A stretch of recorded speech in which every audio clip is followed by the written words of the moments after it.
Hey guys, welcome back to another video.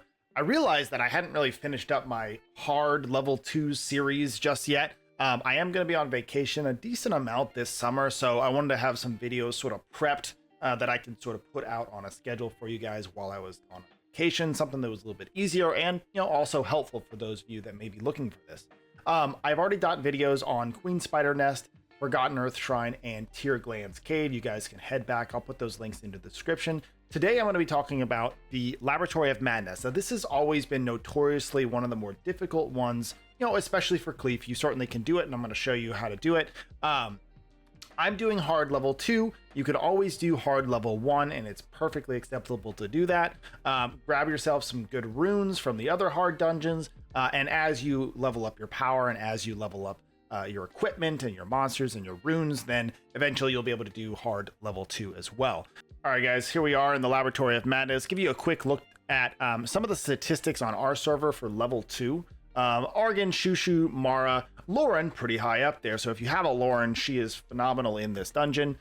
Mav, because Mav cleanses a dot. And Naomi is just always a good single target damage dealer. And you got a couple other units here, Bastet, Wusa, Galleon, Nar, and Ha. To take a look at some of the records, though, you can definitely see Galleon comes in a lot, defense break, and attack up, along with Argon and Mara for those final kills. You'll notice all these are Orbias for these speed runs, with one Eliona user down here as a Kina. So, Cleaf not going to be up here, never up here in the speed runs, but I'll give you another look here at the statistics. All right, so for the teams that I use, we'll start off with kind of my favorite team, which is Shushu, Mara, and Cilia.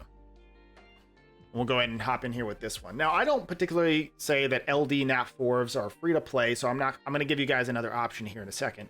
But I like Mara a lot in this particular dungeon. She applies Unrecoverable. She also applies, she also goes through Endure. Her attacks can go through Endure, which is really nice because this Shoereckly boss, as you know, pops Endure right before death. So in this case, I keep Shushu Soul Linked just to keep my 2 DPS alive. My 2 DPS are consistently applying defense break, my 2 DPS are consistently applying that Unrecoverable. As you can see, he cleansed himself there, so the Unrecoverable went away. And they're going to go ahead and apply their Unrecoverable again here. There it is. Again, the Water Staff from Cleaf being super helpful here. Applying attack down, as well as a defense break every now and then. There's the Endure popped, and Mara's going to go right through it at the end here. There it is. Perfect. Love that.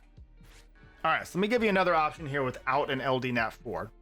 And we're going to swap it up a little bit. We're still going to use, it's going to be definitely more free to play. We're going to go with Cilia in the first spot. We're going to go with Shushu, and we're going to go with Shannon. Shannon just on a relatively high accuracy build here. It's not crazy high. It could be higher because we don't land those attack downs and defense breaks. Shushu just doing their basic HP build. And then Cilia is on a pretty high damage build. All right.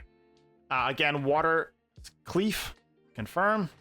Let's hop in here for this one. Now, I put Cilia in the first position, the Soul Link position, because I want her to spam this second skill, which is her Unrecoverable skill.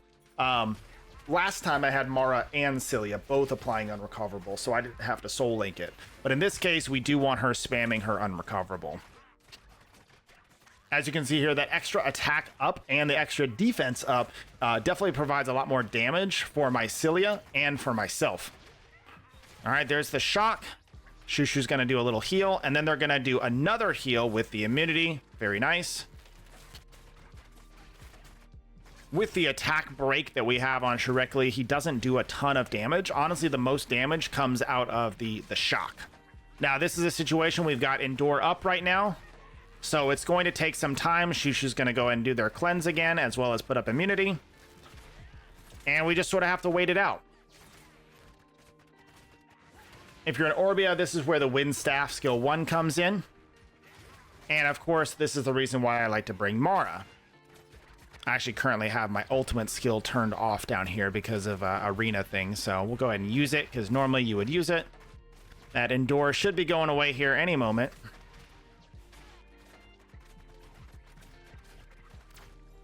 There we go. All right, finally got through the timer on that Endure, and we were good to go. The Shannon plus the Shushu really does a good job of keeping us alive. Like I was saying, for this dungeon, the Water Staff is very good. Honestly, the Water Staff is very good for a lot of monsters, or a lot of dungeons. Specifically, this first one. If you haven't reached level 70 yet, this doesn't matter. But if you're doing hard dungeons, then you're pretty close. This second skill, the new one you get at level 70, is very good for PvP, Frozen Armor. But this one right here, Ice Double Attack, because of this defense down, is extremely good for a lot of boss content, dungeons, even raids. All right, so if you're struggling at all with this, I would say that let's go ahead and look at some monsters that do what we need them to do. So if we go to here, and we go down to strategy tips, and we go, you'll notice there are some things here like remove electric shock. Here are some of the monsters that remove electric shock. Shushu cleanses all dots, so that's why Shushu is always a good option. You can see here's some other unrecoverable monsters that if you have them and you want to try to build them, one of the reasons a lot of people do like Ravidi is for that both unrecoverable and the immunity and the cleanse. Mara here, a phenomenal monster. We've got Lauren here, a phenomenal monster. And then some of these other monsters, if you have them, could possibly work for this. I don't see silence being a huge thing to bring into this one, so I don't really care about silence too much. So again, quick rundown. Shushu is the goat here. If you don't have a Shushu yet, you can definitely try it out with the Konamiya. The Konamiya is not bad. We're also lacking the immunity from Konamiya, so this one can be a little bit riskier. You can play around with a couple more options. If you have the Mara, you can throw the Mara and the Konamiya. This will probably be pretty fast. You can try out Naomi if you'd like to. Naomi and like a Shushu. There's a couple other options you could try out. Just play around, move your runes around, and see what's going to work best for you.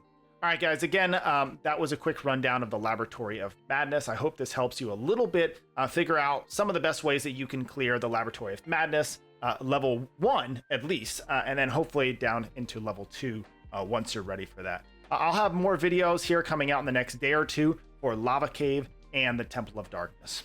All right, guys, as usual, thank you for watching. I'm TopherSmurf telling you to keep on gaming.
rundown of the Laboratory of Madness. I hope this helps you a little bit figure out some of the best ways that you can clear the Laboratory of Madness, level 1 at least, and then hopefully down into level 2 once you're ready for that. I'll have more videos here coming out in the next day or two for Lava Cave and the Temple of Darkness. All right, guys, as usual, thank you for watching. I'm TopherSmurf telling you to keep on gaming.